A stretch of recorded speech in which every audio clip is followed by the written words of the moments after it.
හරි. සුබ දවසක් කියලා හැම කෙනාටම ප්‍රාර්ථනා කරනවා. එතකොට ලඝුගණක සීරීස් එකේ මං හිතන්නේ අපි ඉන්ට්‍රොඩක්ෂන් එක දැම්මා. ඊට පස්සේ ලඝුගණක වල පළවෙනි වීඩියෝ එක දැම්මා. ඊට පස්සේ දැන් මේ යන්නේ එතකොට නිකන් වීඩියෝස් විදිහට ගත්තොත් එම් ප්ලේලිස්ට් එකේ තුන්වෙනි වීඩියෝ එක තමයි යන්නේ. හරිනේ. හරි. අපි කලින් වීඩියෝ එකේ කතා කරා නම් කොහොමද මේ මෙතන මෙහෙම ධනක් තිබ්බොත්. ඒ කියන්නේ පාද සමාන ලඝුගණක දෙකක්. පාද සමාන ලඝුගණක දෙකක් එකතු කරන්න තිබ්බොත් එහෙම ඒක කොහොමද ලියන්න පුළුවන් කියලා අපි ඔප්පු කරා. පාද සමාන ලඝුගණක දෙකක් තිබ්බොත් එහෙම මම මෙතන ධන කැලලක් තිබ්බොත් එහෙම xy ගුණ වෙලා මෙතන xy තමයි එන්නේ. ඊට පස්සේ මම කිව්වා මොකද්ද ඊළඟ එකේදී අපි කරන්නේ මෙතන ඍණක් තියෙන එකක්. ඒක පොඩ්ඩක් try කරන්න කියලා.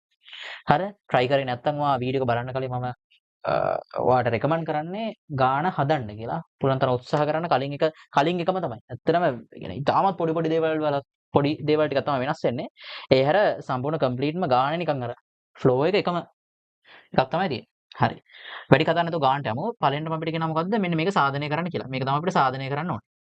ඒතර ඒක ගත්තොත් එහෙම පාද සමාන ලඝු ගණක දෙකක් අඩු කරන්න තිබ්බොත් අපි දන්නවා මේක බෙදීම මේක කියලා ලියන්න පුළුවන්. දැන් අපි ඕක ඔප්පු කරන්න යන්නේ. හරිනේ. අපි පළවෙනිම කරන්නේ මොකද්ද? ලඝු A පාදෙට. මෙන්න මේ පාදේ මෙන්න මේ ටර්ම් එක ගන්නවා බං P කියලා. මේ ටර්ම් එක ගන්නවා මොකද Q කියලා. ඊට පස්සේ මොකද්ද මේක ලඝු ගණක ආකාරයෙන්නේ. ඒ ලඝු ගණක ආකාරයෙන් තියෙනක මම මොකක් ලිව්වද? දර්ශක ආකාරයෙන් ලිව්වා. ලඝු ගණක ආකාරයෙන් තියෙනක දර්ශක ආකාරයෙන් ලිව්වා. ආයක දර්ශක ආකාරයෙන් ලිව්වා. ඊට පස්සේ මේකත් එහෙමයි. මෙන්න මේක ගත්ත Q කියලා. ඒක ලිව්ව මොකද්ද? දර්ශක ආකාරයෙන්. A වල Q සමානයි y වෙනවානේ. A වල Q සමානයි y වෙනවා. පස්සේ කලින් එකේ නම් කරේ මේ දෙක ගුණ කරලා දැන් මම මේක බෙදනවා.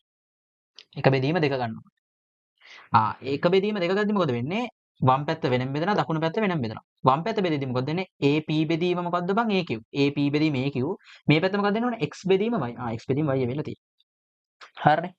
හරි. මං හිතනවා ඒක තේරුණා කියලා. මෙතන නිකන් තේරෙන්නේ නැති. හරි. ඊට පස්සේ මොකද කරන්නේ?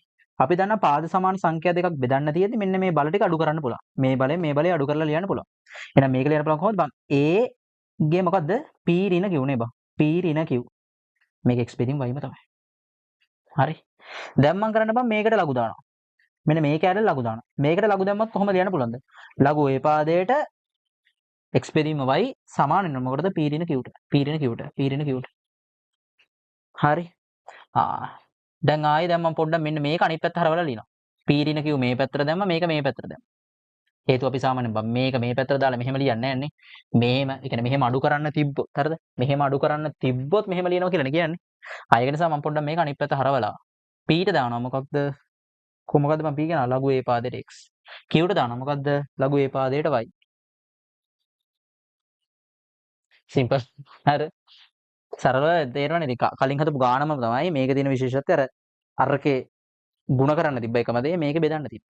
අරකේ දර්ශක පාද සමාන සංඛ්‍යා දෙකක් ಗುಣ කරලා දෙක තුනේ මේකේ පාද සමාන සංඛ්‍යා දෙකක් බෙදන්න තිබ්බ. ඒතර අඩු වෙනවා. එච්චරයි. ආයේ විදිහට අපිට මොකක් කරන්න පුළුවන්ද? මෙන්න මේ දර්ශක නීතියත් ඔප්පු කරන්න පුළුවන්. සරලයි නේද? හරි. අපි ඊළඟ වීඩියෝ එකෙන් හමුවම ඊළඟ දර්ශක නීතිය ඔප්පු කරන්න කොහොමද කියලා දැන්. ඒක මේකට සාපේක්ෂව වෙනස්. කියන්නේ පළවෙනි එකයි දෙවෙනි එකට සාපේක්ෂව තුන්වෙනි එක වෙනස්.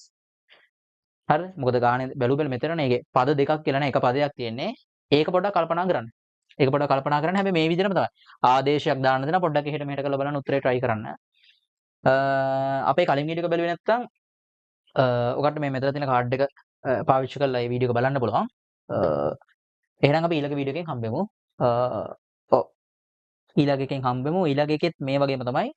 ඒක try එකක් දෙන්න මම රෙකමන්ඩ් කරන්නේ try එකක් දෙන්න. ඊළඟ වීඩියෝ එක හම්බෙමු වෙනවා. සුබ දවසක්.